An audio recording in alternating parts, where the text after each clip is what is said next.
राम राम दोस्तों जी, कैसे हो? बढ़िया। स्वागत है आपका मेरे चैनल पे A to Z इंग्लिश। अच्छा, आज है ना, आज बड़ा इम्पोर्टेंट चीज़ डिस्कस करने जा रहा हूँ आप लोगों के साथ। बहुत इम्पोर्टेंट है, अक्सर एग्ज़ाम में उससे रिलेटेड क्वेश्चन भी आता है, ठीक है, चाहे SSC हो, HSSC में भी आता है, बैंक्स में भी, ठीक है।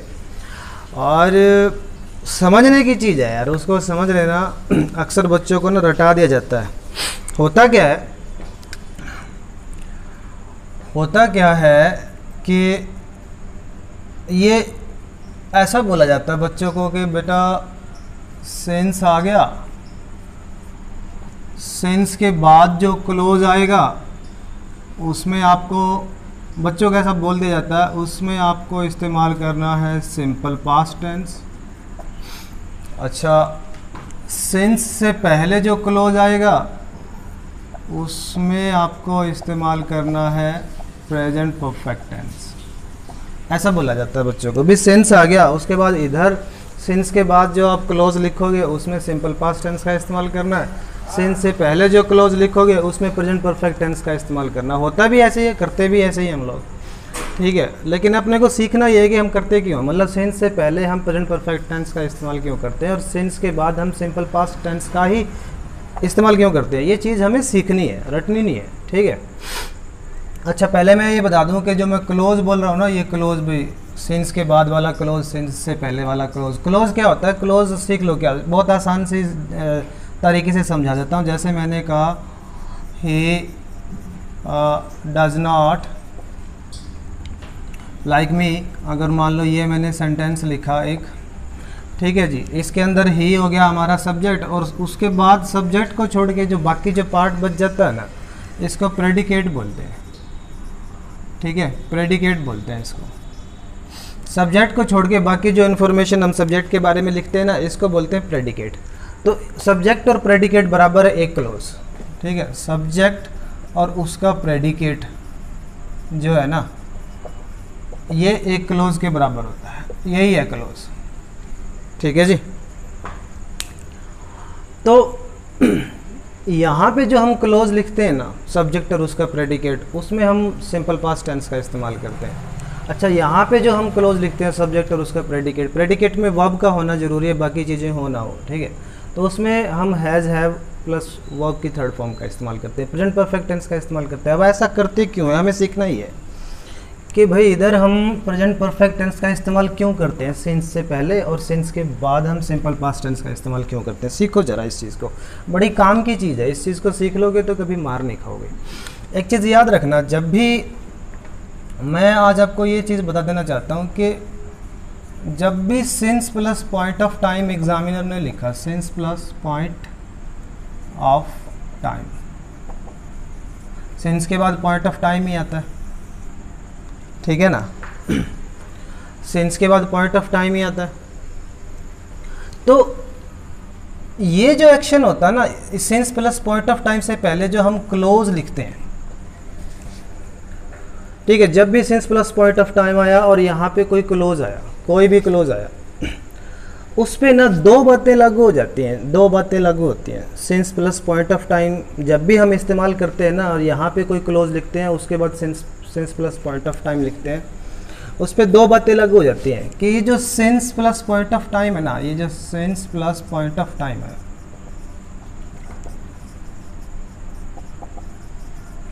ये दो चीज़ों को शो करता है, दो चीज़ों को रेफर करता है इस एक्शन की। यहाँ पे जो भी हम लोग क्लोज लिखेंगे, जो भी उसमें एक्शन होगा ना, एक तो उसकी बिगिनिंग को शो करेगा, ठीक है, उसकी बिगिनिंग को शो करेगा। भाई कोई ये यहाँ पे जो एक्शन हुआ ना, वो कब हुआ, स्टार्ट कब हुआ उसका। जब भी हम sense plus point of time इस्तेमाल करते हैं ना किसी भी एक्शन के साथ, ठीक है, उस एक्शन की बिगिनिंग को रेफर करते हैं हम लोग, sense plus point of time. मतलब उसकी कितना हुआ, क्या काम हुआ, that is not important. Important पता क्या होता है, वो काम हुआ कब से शुरू, बिगिनिंग को शो करता है। और दूसरा पता क्या, वो जो एक्शन होता है ना, वो एक्शन होता है अनफिनिश्ड।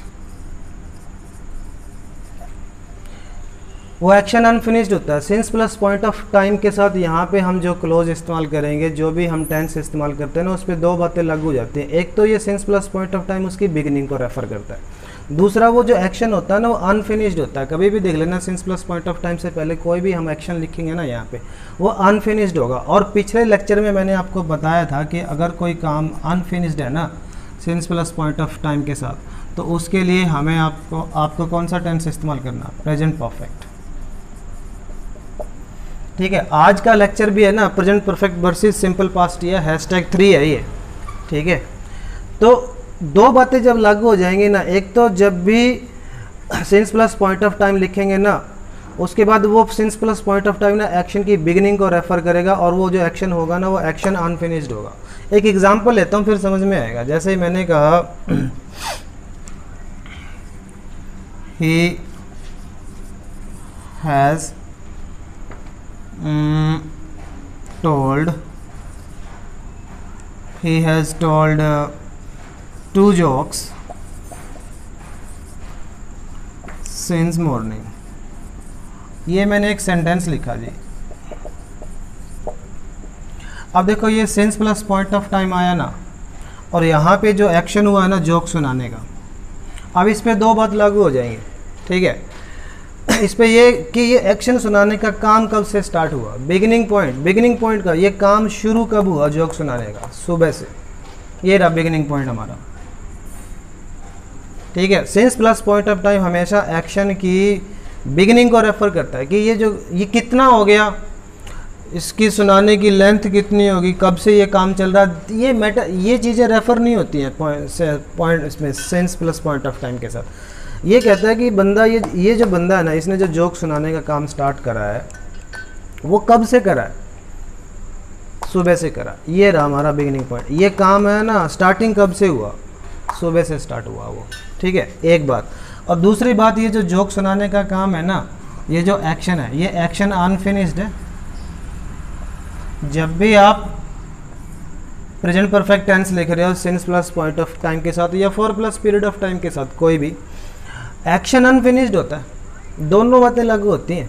ठीक है, एक तो ये since plus point of time ये हो गया हमारा बिगिनिंग, भाई ये जो चुटकुला सुनाने का जो काम है ना शुरू कब हुआ, बिगिनिंग कब हुई इस एक्शन की, सुबह हुई भाई।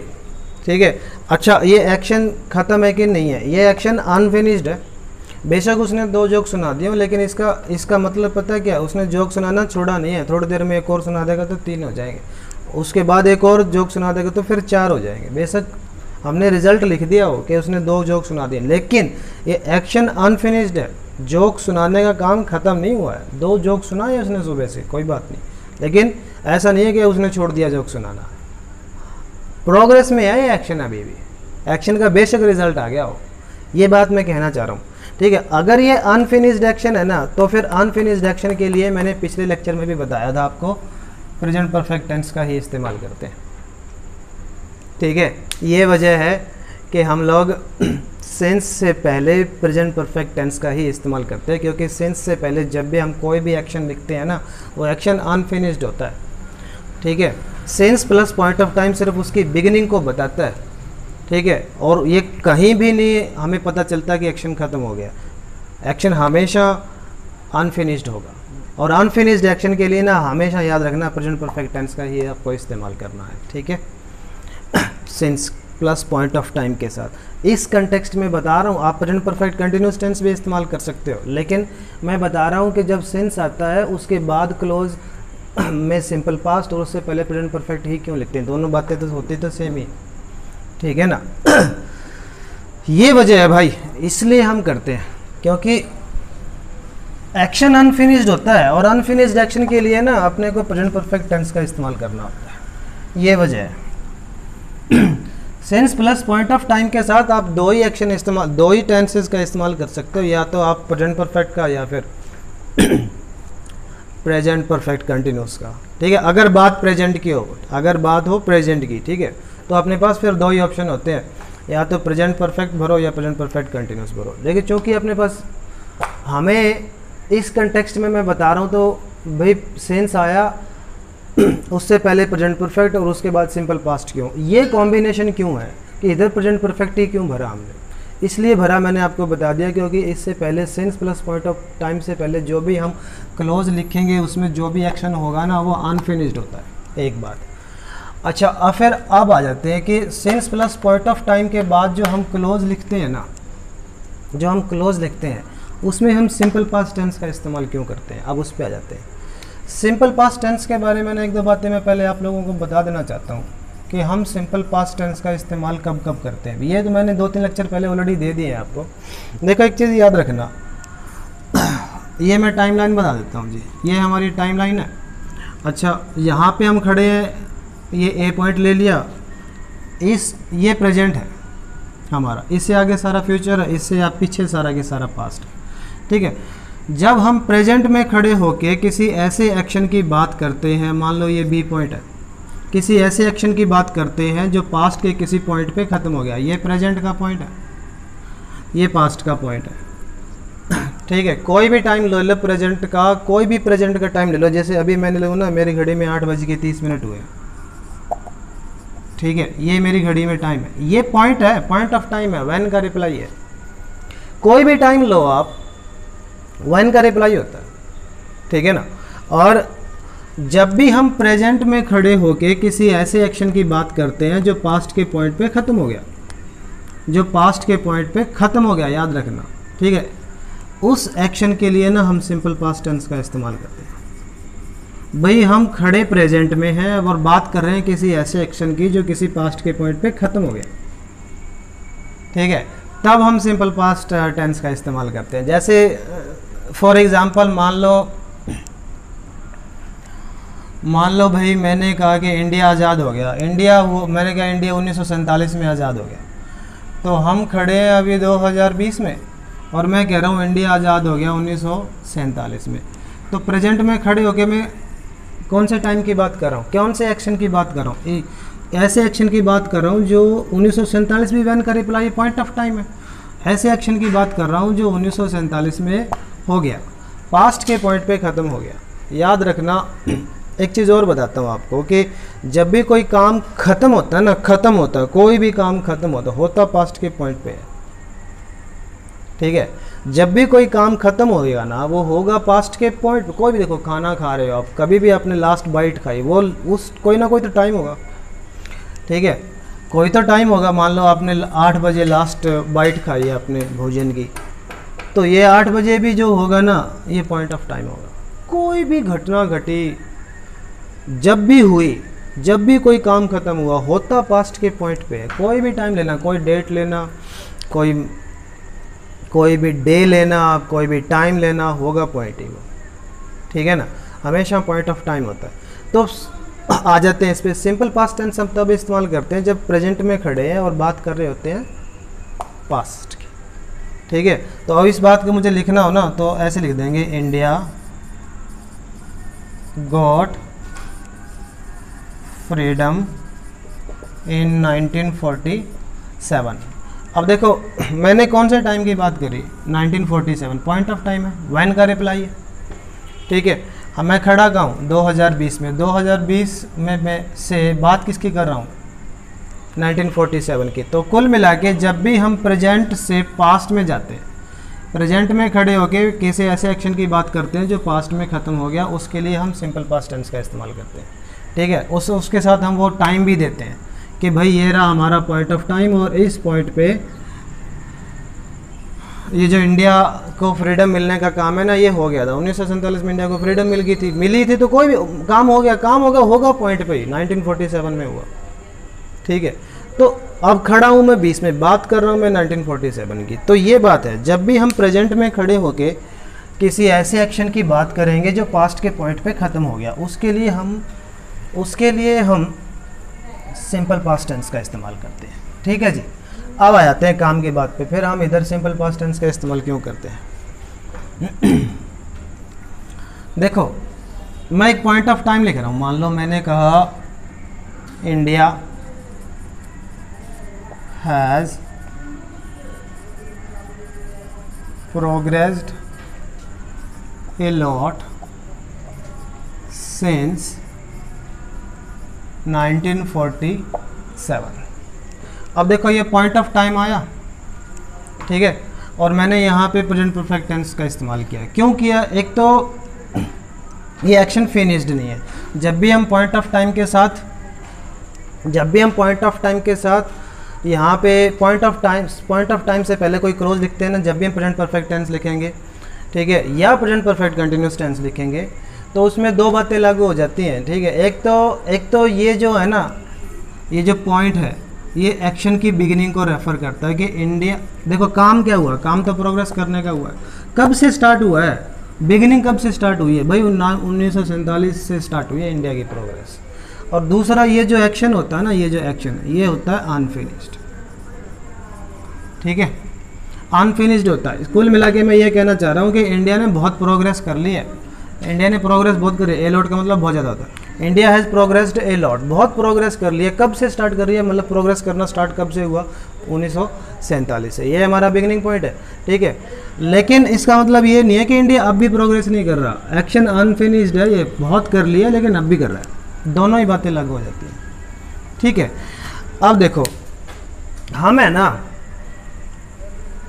अब मैंने ये जो पॉइंट ऑफ टाइम लिखा ना, इस पॉइंट ऑफ टाइम को मैं एक्सपेंड करके दूसरे तरीके से क्लोज बना के भी लिख सकता हूँ, रहेगा पॉइंट ही वो, मैं ऐसे भी लिख सकता हूँ इसको कि India has progressed a lot since the English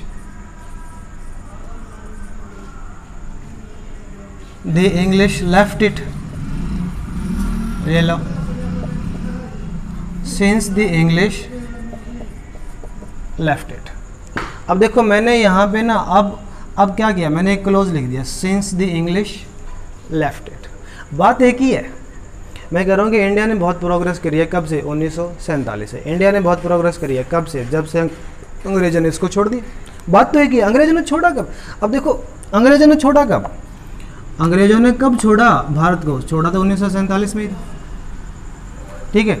ये जो हम क्लोज लिखते हैं ना, हम जो क्लोज लिखते हैं वो क्लोज भी पॉइंट का ही काम होता है, क्योंकि वो काम हो गया होता है पास्ट के पॉइंट पे। कोई भी काम होता ना होता तो पास्ट के पॉइंट पे। देखो अंग्रेजों ने छोड़ने का काम हुआ, मैंने अभी थोड़ी देर पहले बताया था, वो होगा तो पास्ट के पॉइंट पे है। तो वो ये जो घटना हुई, ये जो इवेंट हुई छोड़ने की इंडिया को, काम हो गया तो हुआ तो पास्ट के पॉइंट पे ही है। वो पॉइंट कौन सा है, ये रहा पॉइंट 1947। कुल मिला के मैं ये कह रहा हूँ, चाहे आप 1947 लिखो चाहे आप क्लोज लिखो, ये भी पॉइंट का ही काम करेगा,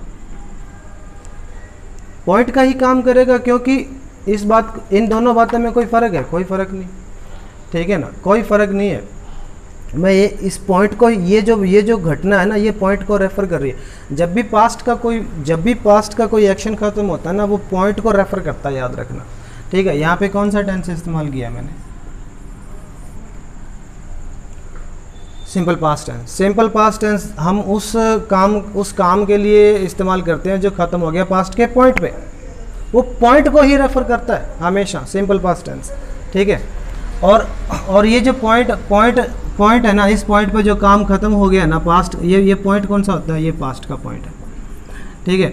और इस पास्ट के पॉइंट पे कोई एक्शन ख़त्म हो गया, ठीक है, एक्शन ख़त्म हो गया, और प्रेजेंट में खड़ के हम किसी ऐसे एक्शन की बात कर रहे हैं जो पास्ट में ख़त्म हो गया, तो उसके लिए हम फिर सिंपल पास्ट टेंस का इस्तेमाल करते हैं। कोई दिक्कत थोड़ी है, कोई प्रॉब्लम नहीं है, इसलिए हम यहाँ पे सिंपल पास्ट टेंस का इस्तेमाल करते हैं। एक एग्जांपल और लेते हैं, फिर अच्छे से समझ में आएगा। आ जाओ जी फिर। अब इस सेंटेंस को देखो, मैंने ये सेंटेंस लिख दिया है कि Delhi has changed completely since 2014। Delhi has changed completely since the establishment of AAP. Delhi has changed completely since Kejriwal became the CM, ठीक है। अब ये मैंने सेंटेंसेस लिखे, इन सेंटेंसेस को देखो ज़रा, ये पॉइंट ऑफ टाइम है,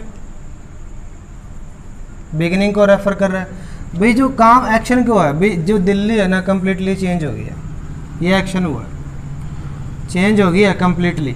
कब से हुई है, बिगिनिंग पॉइंट क्या है, 2014 से, ठीक है। अच्छा, दिल्ली कम्प्लीटली चेंज हो गई है, कब से हुई है, जब से इस्टेब्लिशमेंट का मतलब स्थापित हो, जब से आम आदमी पार्टी की स्थापना हुई, ठीक है, स्थापित हुई दिल्ली में। सिंस द एस्टेब्लिशमेंट ऑफ आप इन दिल्ली कर लो आप, इन दिल्ली, जब से दिल्ली में आम आदमी पार्टी की स्थापना हुई। कब हुई आम आदमी पार्टी की स्थापना, 2014 में तो हुई थी। ये भी पॉइंट को ही रेफर कर रहा है, बिगिनिंग को रेफर कर रहा है, ठीक है। अच्छा, केजरीवाल जो है ना, आम आदमी जो की पार्टी की जो स्थापना दिल्ली में हुई, ठीक है, कब हुई? 2014 में। फिर मैंने एक यहाँ पे मैंने पॉइंट ऑफ टाइम लिखा, यहाँ पे मैंने एक फ्रेज लिख दी, वो भी पॉइंट ऑफ टाइम का ही को रेफ़र कर रही है। अब मैंने ना इस फ्रेज को एक्सपेंड करके ना एक क्लोज लिख दिया, ये भी पॉइंट ऑफ टाइम को ही रेफ़र कर रहा है।